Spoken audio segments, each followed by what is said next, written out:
இனிமேல் ஈரான் மீது எக்காரணம் கொண்டும் யாரும் தாக்குதல் நடத்த மாட்டாங்க, அது யுஎஸ் ஆகட்டும் இஸ்ரேல் ஆகட்டும் நடத்த மாட்டாங்கன்ட்டு கேரண்டி கொடுக்கணும். நெக்ஸ்ட் ஹார்மோஸில் கட்டணம் விதிக்கப்படும் $2 மில்லியன் அளவுக்கு. உத்தரவாதத்தை ஈரான் எதிர்பார்க்கிறது இஸ்ரேலிடமிருந்தும் அமெரிக்காவிடமிருந்தும். அவர்களின் போராட்ட குழுக்கள் மீது எந்த தாக்குதலும் நடத்தப்பட மாட்டாதுன்னு சொல்லிட்டு எத்தரப்பும் இறங்கி வர்றதுக்கான சூழல்ல இல்ல. இந்த சூழல்ல தான் இந்த பேச்சுவார்த்தை தொடங்கி இருக்கு. அமெரிக்கா சிங்கிள் பாயிண்ட் அஜெண்டா ஹார்மோஸை திறந்து விடுங்கன்றது. ஈரான் கொடுத்த தகவலும் அமெரிக்கா கொடுத்த தகவலும் வெவ்வேறு தகவல்கள். டபுள் கேம் ஆடி இருக்காங்க பாகிஸ்தான். அதனாலதான் நான் சொல்றேன், இந்த பேச்சுவார்த்தை என்பதே இது நண்பகத்தன்மையற்ற சூழலில் நடக்கக்கூடிய ஒரு பேச்சுவார்த்தை.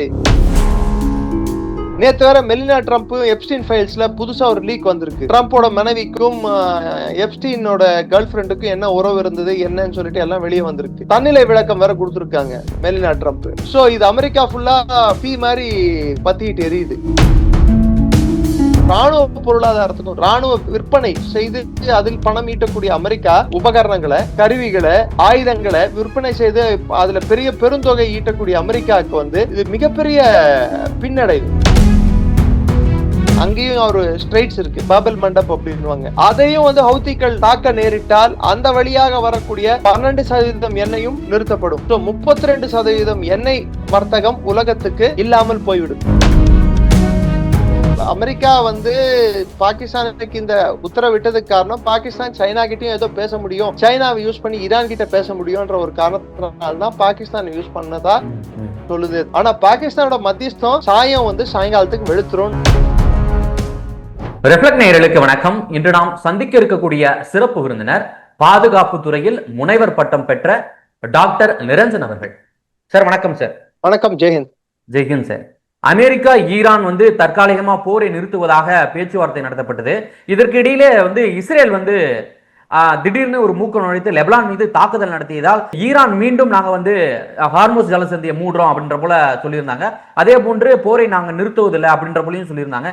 இப்ப பார்த்தோம்னா நிரந்தரமா போரை எட்டப்படணும் அப்படின்ற போல ஒரு பேச்சுவார்த்தை பாகிஸ்தான்ல இருக்கக்கூடிய இஸ்லாமாபாத்ல இன்னைக்கு நடக்க இருக்குது.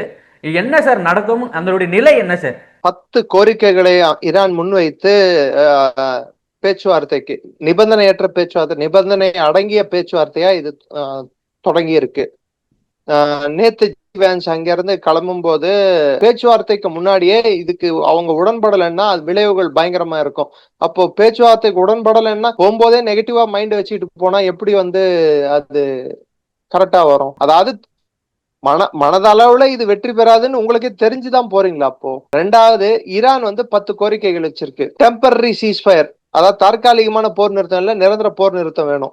நெக்ஸ்ட் ஈரான் நியூக்ளியர் அவங்க என்ரிச் பண்றத அதை தடுக்க கூடாது, அதாவது செவி ஊட்டுதலை தடுக்க கூடாது. மூணாவது, ஈரானோட மிசைல் அதாவது ஏவுகணைகளை அது கட்டுப்படுத்துறதுக்கோ அதுக்கோ எந்த ஒரு நிபந்தனை விதிக்கூடாது. ஈரான் மீது மட்டுமல்லாமல் ஈரானுக்கு சம்பந்தப்பட்ட மற்ற அவர்களின் துணையாக நிற்கும் போர்க்குழுக்களுக்கும் மீது நடத்தும் தாக்குதலையும் நிறுத்த வேண்டும். இந்த யுஎஸ்க்கும் ஈரானுக்கும் எட்டப்பட்டுள்ள தற்காலிக போர் நிறுத்தம் ஈரானுக்கும் இஸ்ரேலுக்கும் அதுக்கும் அது பொருந்தும். இஸ்ரேல் லெபனான் மீது நடத்தும் தாக்குதல்களை அறவே நிறுத்த வேண்டும். அது இல்லாம இது போர் நடந்ததுக்கான எவ்வளவு செலவா இருக்கோ அந்த போருக்கான பணத்தை கொடுக்க வேண்டும். இனிமேல் போர் நடக்காது என்ற கேரண்டி கொடுக்க வேண்டும். அதாவது இனிமேல் ஈரான் மீது எக்காரணம் கொண்டும் யாரும் தாக்குதல் நடத்த மாட்டாங்க, அது யுஎஸ் ஆகட்டும் இஸ்ரேல் ஆகட்டும் நடத்த மாட்டாங்கன்ட்டு கேரண்டி கொடுக்கணும். நெக்ஸ்ட் ஹார்மோஸில் கட்டணம் விதிக்கப்படும் $2 மில்லியன் அளவுக்கு. ஒரு பேரலுக்கு $1 என்ற கணக்குல $2 மில்லியன் அளவுக்கு இது வரி விதிக்கப்படும். அதுக்கு அதன் வரி ஒரு பகுதியை ஒமனுக்கு கொடுக்கப்படும். இது ஈரானில் நடந்த அழிவுக்கும் பிளஸ் அந்த பிராந்தியத்தில் நடக்கக்கூடிய மற்ற விஷயங்களுக்கும், குறிப்பிட்டு ஹார்மோஸ் ஜலசந்தியை ஒட்டி இருக்கக்கூடிய மேம்பாட்டுக்கும் இது உபயோகிக்கப்படும். இதெல்லாம் இந்த கோரிக்கைகள்ல அடக்கம். இதுக்கு அமெரிக்க தரப்புல இருந்து JD Vance, Jared Kushner, Steve Witkoff இவங்க வராங்க. எனக்கு புரியாத புதிர் என்னடா, அவங்களோட வெளியுறவுத்துறை அமைச்சரான மார்க்கோ ரூபியோ இதில் பங்கேற்கவில்லை. மார்க்கோ ரூபியோ வெறும் வெளியுறவுத்துறை அமைச்சர் மட்டுமல்ல, அவங்க தேசிய பாதுகாப்பு ஆலோசகரும் கூட. கிட்டத்தட்ட ஒரு வருட காலம் ஆயிடுச்சு அவங்க பழைய தேசிய பாதுகாப்பு ஆலோசகர் அவர் பதவியில் இருந்து ராஜினாமா செய்து இதுவரைக்கும் செக்ரட்டரி ஆஃப் ஸ்டேட் தான் தேசிய பாதுகாப்பு ஆலோசகரா தொடர்ந்துட்டு இருக்காரு. அதாவது மார்க்கோ ரூபியோ தான் தொடர்ந்துட்டு இருக்காரு. அவங்க வெளியுறவுத்துறை அமைச்சரே தேசிய பாதுகாப்பு ஆலோசகரா. சோ இப்பேற்பட்ட ஒரு சூழ்நிலையில நேத்து நைட்டு கூட டெஹ்ரான் மேல தாக்குதல்கள் நடத்தப்பட்டுள்ளன. அதுக்கு பதிலடி கொடுக்கும் விதமாக ஹிஸ்புல்லா இஸ்ரேலோட முக்கியமான ஒரு நோடல் கமாண்ட் சென்டரை தாக்கியிருக்காங்க. அது இல்லாம இஸ்ரேல் மீது நடந்த தாக்குதல்கள் ஹிஸ்புல்லா பக்கம் இருந்து குறையவே இல்லை. 10 நிமிடத்துக்குள் 160 குண்டுகளை இஸ்ரேல் லெபனான் மீது வீசியது 10 நிமிடத்துல. அதுல இது இல்லாம யுஎன் ஐக்கிய நாடுகள் சேர்ந்த யுனைடெட் நேஷன்ஸ் இன்டர்நேஷனல் ஃபோர்ஸ் அப்படின்னு சொல்லிட்டு யுஎன் ஃபில் ஃபோர்ஸ் ஃபார் அதாவது அங்க லெபனான்ல அமைதி எடுத்துட்டு வர்றதுக்கு யுஎன் ஃபில் அப்படின்னு சொல்லிட்டு ஒரு அமைப்பு இருக்கு. அதுல பல்நாட்டு வீரர்கள் இருக்காங்க. ஒரு நாட்டு வீரர்கள் இல்ல, பல நாடுகளோட வீரர். நேத்து 3 பேர் இந்தோனேஷிய வீரர்கள் கொல்லப்பட்டுள்ளார்கள். மத்தவங்களுக்கு சில பேருக்கு அதாவது பலத்த காயம் அடைந்துள்ளார்கள். அதற்கு கண்டனம் தெரிவிக்கும் வகையில 70 நாடுகள் ஒன்னா சேர்ந்து கூட்டறிக்கை கொடுத்திருக்கு. இஸ்ரேல் மீது ஒரு பக்கம் அழுத்தம் அதிகமாயிட்டே போகுது. சோ இப்போ கசிகிற விஷயம் என்னடான்னா, தெரிய வந்திருக்கிற விஷயம், அமெரிக்கால இஸ்ரேலுக்கும் லெபனான் அரசுக்குமான பேச்சுவார்த்தை நடக்கக்கூடும் அப்படின்னு தெரிய வந்திருக்கு. சோ அந்த பேச்சுவார்த்தை முழுமையாக இன்று நடக்கும் பேச்சுவார்த்தையில என்ன மாதிரியான விஷயங்கள் பேசப்படும், என்ன மாதிரியான ஒரு சுமூகமான ஒரு சூழல் நிலவும், என்ன மாதிரியான ஒரு உடன்படிக்கை எட்டப்படுவதற்கு சாத்தியம் உண்டு என்று பொறுத்துதான் அந்த பேச்சுவார்த்தை நடக்குமா நடக்காதான்ட்டு நம்மளுக்கு புரிய வரும். அந்த பேச்சுவார்த்தையில அமெரிக்காவில் நடக்கக்கூடிய பேச்சுவார்த்தை லெபனான் அரசுன்னு சொல்லியிருக்காங்க தவிர்த்து ஹிஸ்புல்லா அமைப்பை வெளியே வைக்க சொல்லி இஸ்ரேல் கேட்டுட்டு இருக்காங்க. தற்காலிகமா நாங்க குண்டுகளை வீசுவதை, நாங்கள் விமானம் மூலம் தாக்குதல் செய்வதை நிறுத்திக் கொள்கிறோம் அப்படின்னு இருக்காங்க இஸ்ரேல். ஆனா அதுக்கன்ட்டு ஈரான் ஏன் லெபனானுக்கு இவ்வளவு சப்போர்ட் கொடுக்குதுன்னா, இவங்களுக்கு இஸ்ரேலை தாக்குவதற்கு அவ்வளவு தூரம் தொலைதூரம் சென்று தாக்குவதற்கு பதிலாக ஹிஸ்புல்லாவை வைத்து அவங்க பெரிய அழுத்தம் இஸ்ரேல் மேல கொடுக்க முடியும். சோ லெபனானை கைவிட்டால் ஹிஸ்புல்லாவை கைவிட்ட மாதிரி, ஹிஸ்புல்லாவை கைவிட்டால் அவங்களோட வலிமை குறைஞ்சிரும். ஈரான் மீது இருக்கக்கூடிய நம்பகத்தன்மை குறைஞ்சிரும் பல்வேறு ஈரானுக்கு துணை நிற்கும் போர்க்குழுக்களுக்கு. இன்னும் சொல்ல போனா அது தீவிரவாத இயக்கங்கள் தான். அது ஹிஸ்புல்லா தீவிரவாத இயக்கம் தான். அதாவது அவங்க இஸ்ரேலை பொறுத்த வரைக்கும் ஹிஸ்புல்லா தீவிரவாத இயக்கமா தான் அதை பார்க்கப்படுது. அதே போல இந்த சைடு பாத்தீங்கன்னா ஹவுதிகளும் நாளைக்கு யமன்லயும் அவங்க மேல தாக்குதல் நடத்தக்கூடும்னா இது ஒரு விதமான உத்தரவாதத்தை ஈரான் எதிர்பார்க்கிறது இஸ்ரேலிடமிருந்தும் அமெரிக்காவிடமிருந்தும் அவர்களின் போராட்ட குழுக்கள் மீது எந்த தாக்குதலும் நடத்தப்பட மாட்டாதுன்னு சொல்லிட்டு. ஹார்மோஸ் ஜலசந்திய இது ஒரு ரொம்ப ரிஜிடான, அதாவது எத்தரப்பும் இறங்கி வர்றதுக்கான சூழல்ல இல்ல. அந்த சூழல்ல தான் இந்த பேச்சுவார்த்தை தொடங்கியிருக்கு. அமெரிக்கா சிங்கிள் பாயிண்ட் அஜெண்டா ஹார்மோஸை திறந்து விடுங்கன்றது முதல் பாயிண்ட். ரெண்டாவது நியூக்ளியர், அது கூட ரெண்டாம் பட்சம் தான். அது அவ்வளவு தூரம் ஸ்ட்ரெஸ் பண்ணுவாங்களான்னு தெரியல. பட் ஹார்மோஸை திறந்து விடுறது அவங்களோட மெயின் ஆப்ஜெக்டிவ். ஹார்மோஸ் ஜலசந்திய. சரி, இப்போ நீங்க அமெரிக்கா பக்கம் பேச்சுவார்த்தை நடத்த வந்தவங்களை பத்தி சொன்னீங்க. குஷ்னர் வந்தாரு, ஜேடி வான்ஸ் அப்படின்னு வந்தாங்க அப்படின்ற போல சொன்னீங்க. ஈரான் தரப்புல இருந்து யார் சார் போயிருக்கா? ஏன்னா ஈரான் ஊடகங்கள்லாம் ஈரான் சைட்ல இருந்து யாருமே போல அப்படின்ற போல மறுப்பு தெரிவிச்சிருக்கா செய்தி. இல்ல, நேத்து நைட் வரைக்கும் போல, இன்னைக்கு காலைல தான் வந்தாங்க. நேத்து நைட் வரைக்கும் இந்த லெபனானுக்கும் இஸ்ரேலுக்கு இருக்கிற இஷ்யூ அவங்க தீர்த்து வைக்காத காரணத்தினால அவங்க இன்னும் சொல்ல போனா மூடுற ஒரு கிட்டத்தட்ட அந்த நிலைமைக்கு வந்துருச்சு. அதுக்கப்புறம் பாகிஸ்தான் ஏன்னா பாகிஸ்தான் கொடுத்த ஈரான் பக்கு கொடுத்த தகவலும் அமெரிக்கா கொடுத்த தகவலும் வெவ்வேறு தகவல்கள். டபுள் கேம் ஆடி இருக்காங்க பாகிஸ்தான். கால் விழாத குறையா இப்போ கெஞ்சி கூத்தாடி ஈரானோட டெலிகேஷன், அதாவது அவங்களோட குழு காலைல தான் வந்திருக்கு. விடிகாலையில, நள்ளிரவுக்கு மேல காலையில வந்திருக்காங்க. வந்தவங்க அத லீட் பண்றது முகமது பகேர் கலிபாஃப் அப்படின்னு சொல்லிட்டு அவங்களோட பாராளுமன்றத்தோட தலைவர், பிளஸ் அவர் முன்னாள் IRGC கமாண்டர், பிளஸ் அவங்க தேசிய பாதுகாப்பு குழுல முக்கியமான பொறுப்பில் இருப்பவர். அடுத்து அப்பாஸ் அராச்சி, அவங்களோட வெளியுறவுத்துறை அமைச்சர். சோ அவரும் வராரு. இவங்க 2 பேரும் முக்கியம். அது இல்லாம 70க்கும் மேற்பட்ட ஈரான் பாராளுமன்றத்தை சேர்ந்த எம்பிக்கள், பிளஸ் அவர்கள் நாட்டின் முக்கியமான தலைவர்கள், அதாவது அரசியல் தலைவர்கள், ஆட்சி அதிகாரத்துல இருக்கக்கூடிய அதிகாரிகள், இவங்க எல்லாரும் வராங்க.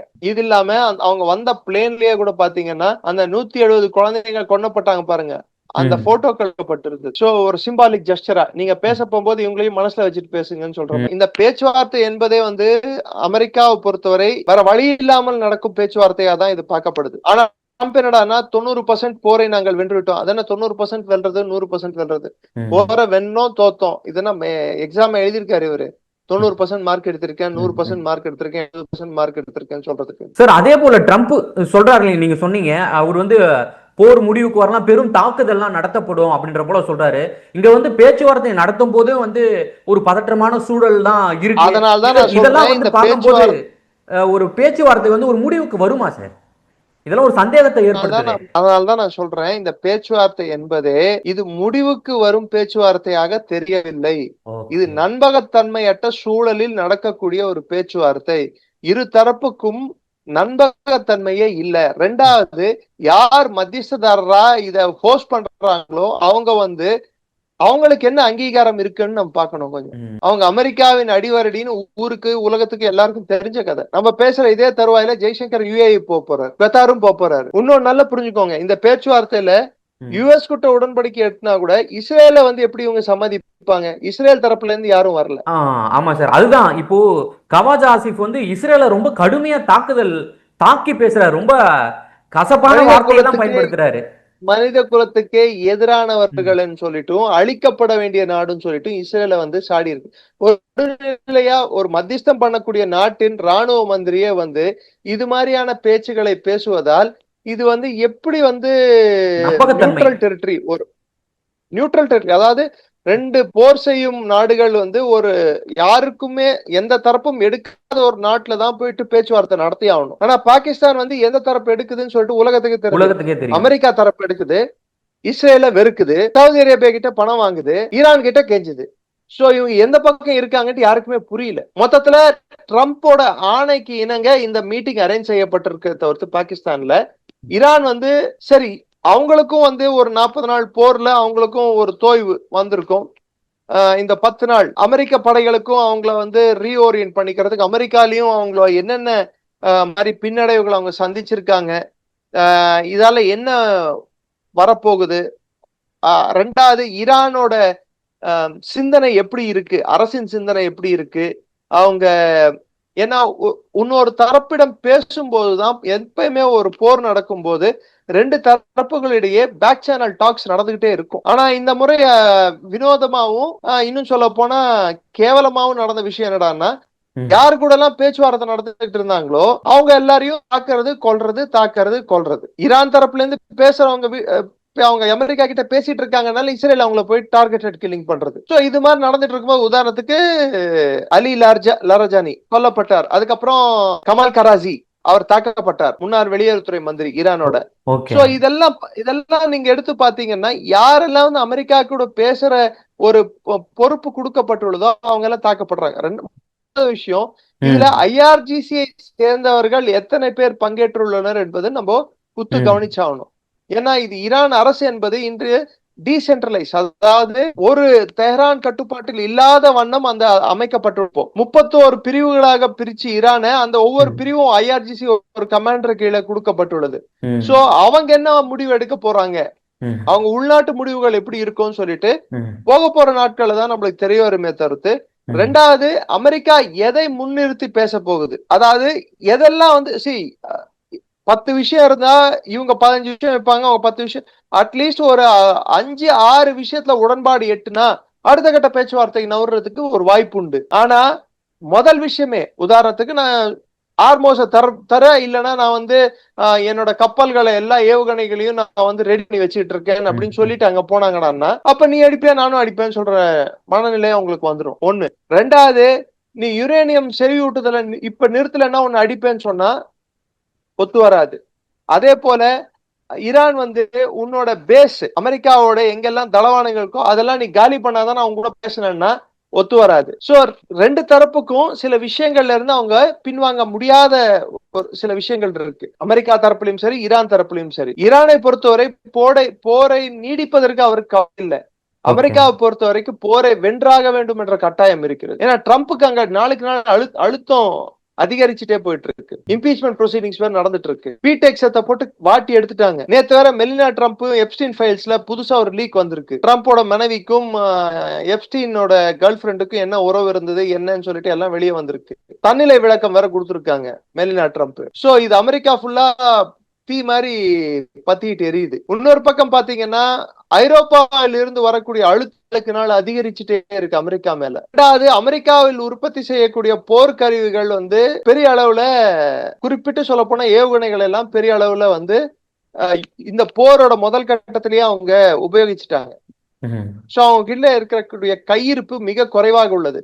அந்த போர்க்கருவிகளுக்கு முக்கியமான தேவை வந்து சிலிகான் சிப்ஸ், செமிகண்டக்டர்ஸ். இது சைனாவிலிருந்து வர வேண்டும். சைனாவிலிருந்து வருவதற்கான வாய்ப்பு சாத்தியங்கள் கம்மி இப்பொழுது. சோ அமெரிக்காவோட உற்பத்தி வந்து யூஸ் பண்ண ஸ்பீடுக்கு உற்பத்தி பண்ண முடியாது இப்போதைக்கு. சோ அமெரிக்கா வந்து இந்த போரை தொடர்வதால் அவர்களுக்கு ஏற்பட்டுள்ள நஷ்டத்தை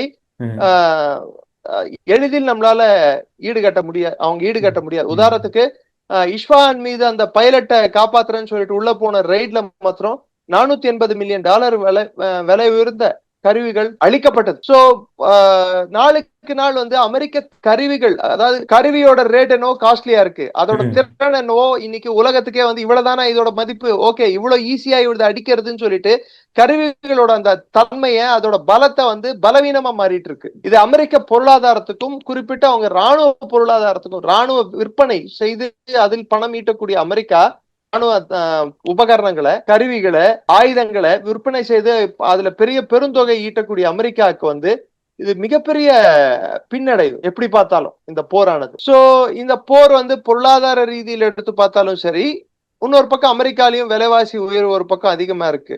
இன்னொரு பக்கம் அரபு நாடுகளும் வந்து இந்த போரை வந்து முடிக்கும் கட்டாயத்தில் அவங்களும் இருக்காங்க. ஏன்னா அவங்க குறிப்பிட்டு UAE எல்லாம் பெரிய அளவுக்கு சேதத்தை சந்தித்துள்ளது, பெரிய அளவுக்கு பொருளாதார வீழ்ச்சியை சந்திச்சிருக்கு. கிட்டத்தட்ட இப்போ வெறும் ஸ்ட்ரெய்ட்ஸ் ஆஃப் ஹார்மூஸ் மாத்திரம்தான் மூடப்பட்டிருக்கு. அதாவது பர்ஷியன் கல்ஃப்ல இருந்து வரக்கூடிய 20% எண்ணெய் மூடப்பட்டிருக்கு. Next Bab el Mandeb, Red Sea வெளியா வந்து யமனை தொட்டு யமன் கிட்ட திரும்பி வரக்கூடிய எண்ணெய், அங்கேயும் ஒரு ஸ்ட்ரெய்ட்ஸ் இருக்கு, பாபெல் மண்டப் அப்படின்வாங்க.